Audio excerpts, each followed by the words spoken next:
இந்த வாங்கிக்கிறியாம்பாங்க, இந்த சரி ஒண்ணு வாங்கினா ஒண்ணு ஃப்ரீம்பாங்க. வாங்கவே கூடாது. பெற்றோர்கள் அனுமதி இல்லாமல் ஆசிரியர் பெருமை அனுமதி எதையுமே வாங்க கூடாது. டீச்சர் டீச்சர் இது வாங்கி சாப்பிடலாமா, அம்மா அம்மா அப்பா அப்பா இது வாங்கி சாப்பிடலாமா அப்படின்னு கேட்டுதான் சாப்பிடணும். ஏன்னா இன்றைய கால சூழ்நிலை வரும் நோய் எது வருது, உணவுப் பொருள்ல தான் வருது. நம்ம சாப்பிடுற உணவுப் பொருள் இருக்கு இல்லையா, அதை வச்சுதான் வருது. அது போல நம்முடைய தாய்மொழி தமிழ் இருக்கு இல்லையா, தாய்மொழி தமிழ் வந்து தொன்மையான மொழி. 2500 ஆண்டுகள் முன்னாடி 5000 10 ஆண்டு இன்னும் பார்த்துட்டே இருக்காங்க. கீழடி ஆதிச்சநல்லூர் எல்லாம் நானா போயிட்டு வந்தேன். தமிழுடைய தொன்மை அவ்வளவு பெருமையா இருக்குது. அதுதான் வள்ளுவன் நினைப்பிடுகிறார், முதல் அகர முதல எழுத்தெல்லாம் தமிழ் தான் முதன்மையான மொழி. எனக்கு 1300 குரல் இருந்தாலும் முதல் குரல் அகரத்தை காமிச்சிருக்கேன். மாணவ செல்வங்களே மறக்காதீங்க அப்படின்னு தமிழின் பெருமையை சொல்லியிருக்காரு. அப்புறம் என்னன்னா, நேற்று நடுவு நான் போனேன், நடந்து போயிட்டு இருக்கேன். ஒரு நாய், அது ஆட்டுக்கு ஒரு நாய் போகுது. நாய் ரோடு நடந்து போகுது. இவன் என்ன பண்ற, கல் எடுத்து வீசுறான் நாய் மேல. அது என்ன பண்ணுது,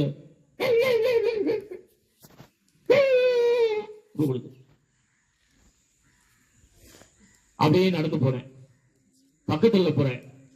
ஒரு பையனை தெரியுமா, உங்க வீட்டுல 5 ரூபா கொடுத்தாங்க, ஒரு பிஸ்கட் வாங்கினேன், அதுல 2 பிஸ்கட் தூக்கி நாய்க்கு போட்டேன். அது என்ன பண்ணுச்சு, அந்த பிஸ்கட் சாப்பிட்டுட்டு வாலாட்டுச்சு. எப்படி வாலாட்டுச்சு, இப்படி ஆட்டுச்சு. அந்த கழுவி பேசுறான் பாத்தியா, அந்த வாழ் உள்ள போயிடுச்சு. அப்ப எல்லா விலங்குகளும் எதை விரும்புது, அன்பு விருது, அன்ப விரும்புது. நீ நினைச்சு வீட்டுக்கு போனா அம்மா என்னை கொஞ்சுவாங்க, அம்மா அன்பா பேசுவாங்க. நினைச்சு பார்த்திருக்கியா?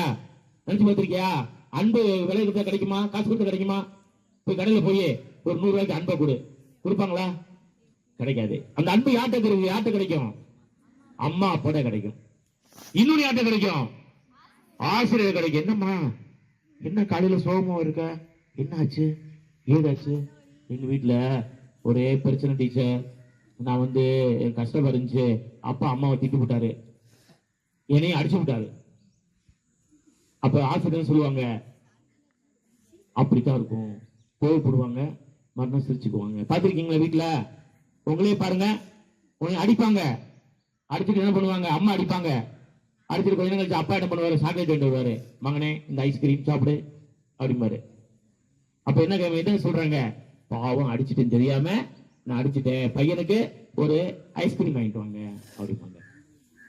அப்ப நம்மளுடைய ஒவ்வொரு உயிரினமும் அன்பை வந்து விரும்புது, அன்பு கிடைக்கணும்.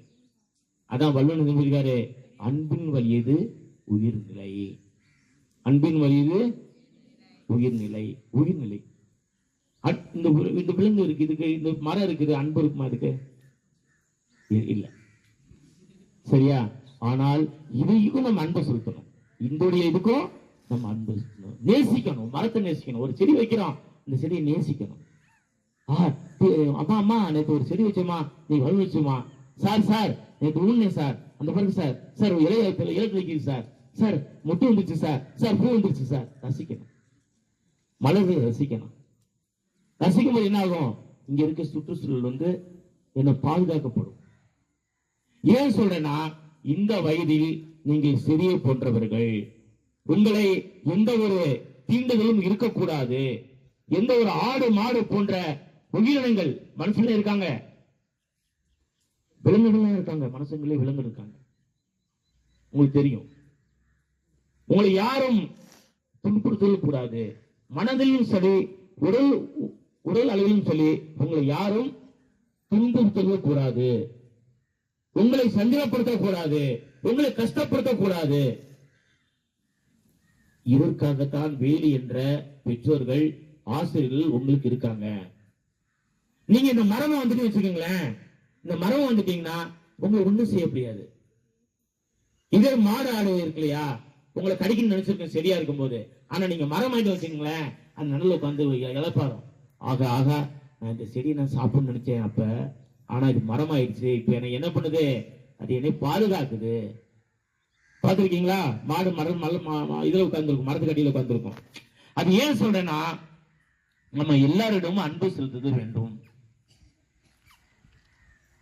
அது போல நிறைய சொல்லலாம்.